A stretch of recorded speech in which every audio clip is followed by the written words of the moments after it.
I just thought I would share that I'm always going on about seeking discomfort and pushing past your limits, and knowing your limits as well. And I don't know, it's probably nearly 2 a.m. and obviously it's dark,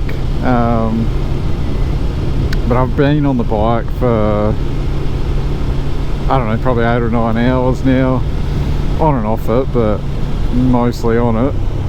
And yeah, I just I've reached the point where my body's like, enough. And so if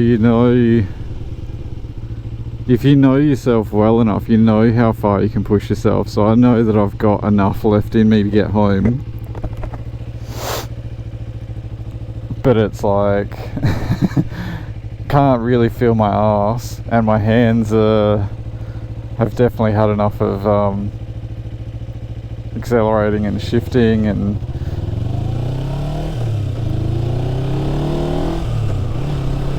but it's been amazing practice.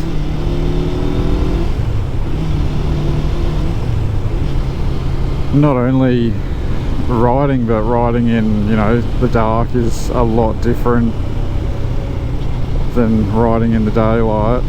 I mean, areas like this are fine, but where there's a lot less street lights,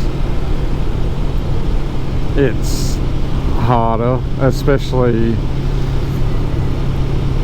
with the headlights I've got in this. Well, the headlight, there's only one, which 2 is always better, but I had already upgraded to I think it was like a plus 150, but I decided tomorrow or whenever I get a chance to go to the shop, I'll be chucking an LED globe in, because this just doesn't cut it when it's really dark, because it's nice to be able to actually see where you're riding.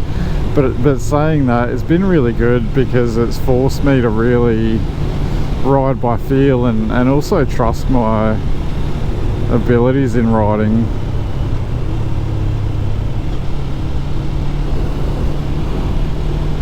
And being Friday night, you do need to be on the lookout for drunken fools that are stupid enough to get behind the wheel.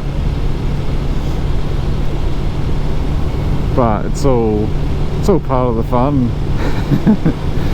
It just keeps your wits more about you. And yeah, I just thought I'd share to, I'm absolutely shattered right now, and I can't wait to climb off the bike and climb into bed.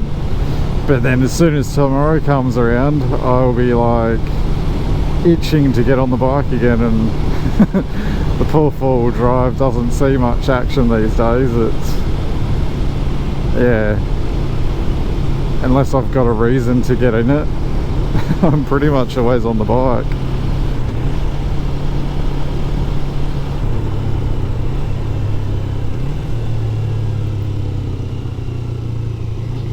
But even rev matching and shifting down is something that I've really played with today. And it's really helps. So anyway, I hope you have an awesome day. I thought I would just hit record while I'm riding to a mate's place at the moment, and yeah, it was last night that I recorded the bit in the dark, assuming the footage turns out alright. I think it will, because I had no ND filter on, but it's pretty warm this afternoon. But with just a mesh jacket with nothing under it, and just Kevlar riding jeans, it's you feel like you've got just enough protection while being comfortable.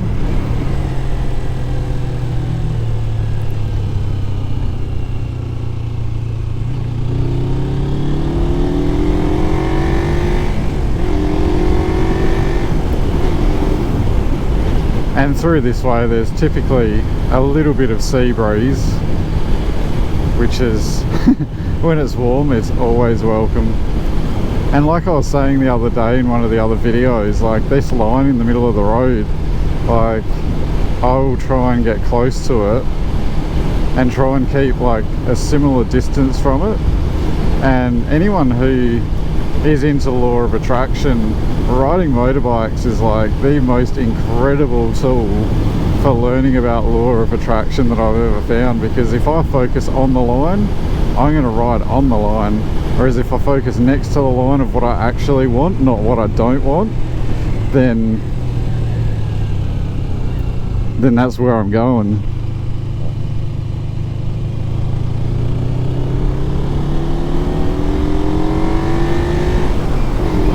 That was weird. I could hear another bike or something, but can't see it.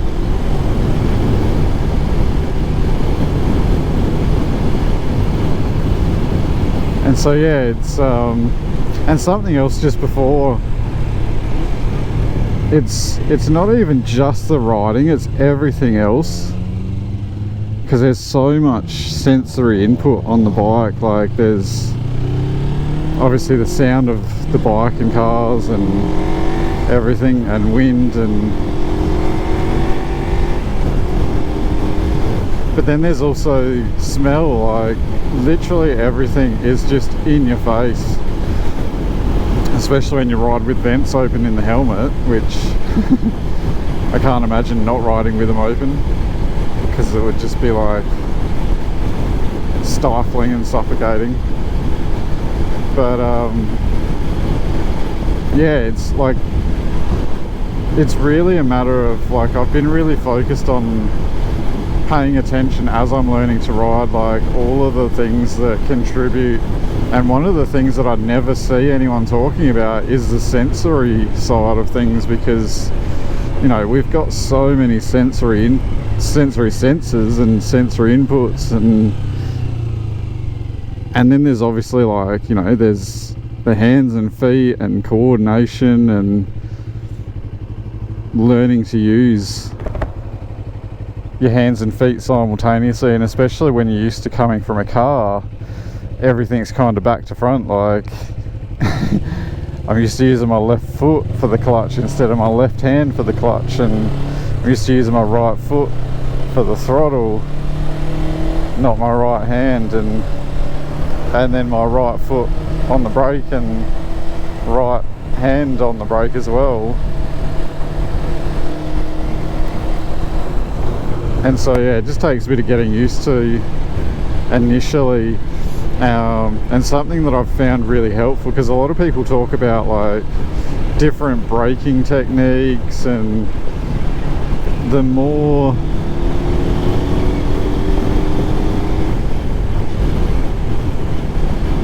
that I've really focused on like hard braking with just the front brake and just the rear brake individually, like really practice with both, which to be honest I don't use the rear brake all that much, except for when I'm just casually slowing down. But you know, I practice both together and individually, just so that I've got a really good feel for how the bike feels, and also like making sure that I ride different. Like in here where I'm engine braking, I will literally just touch the brakes just so the brake light comes on, so that the cars know, oh, he's slowing down.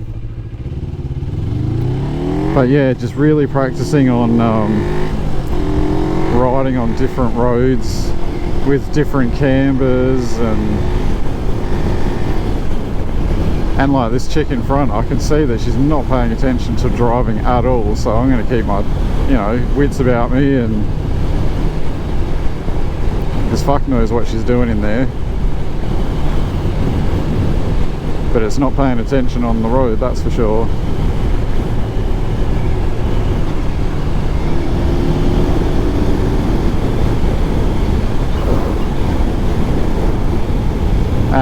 But yeah, the more like, and especially like cruising along the coast where there's heaps of roundabouts and speed bumps, like really forcing yourself to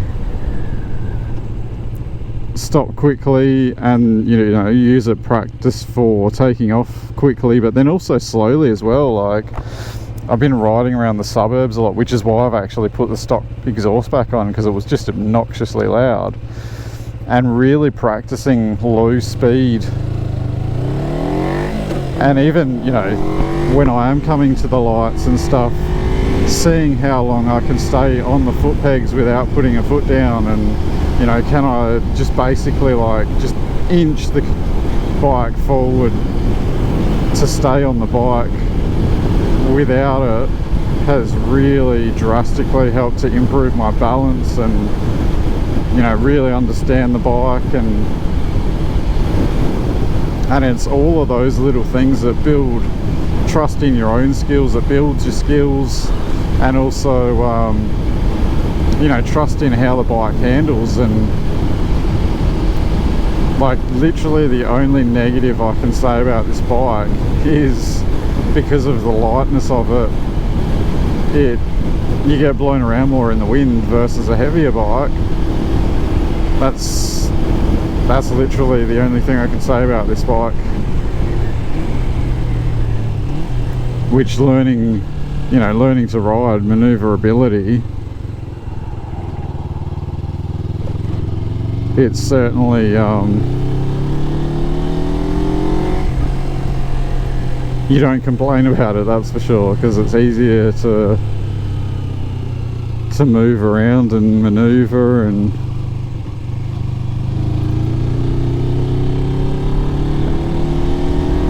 every time, and I've noticed as well, every time I've struggled with you know, U-turns or leaning or anything, it's always when I haven't got my eyes high enough, far enough forward. You know, I'm just basically almost using my periphery to see anything up close when it's there, but kind of like what I was saying before with the line, looking at what's ahead, like knowing there was a bit of gravel then, but not worrying about it, not focusing on it. It's like just being aware that it's there and focusing on, you know, further ahead and around, and occasionally checking behind, which, you know, mostly slowing down, checking behind. Anyway, I hope that helps, and I will be back soon.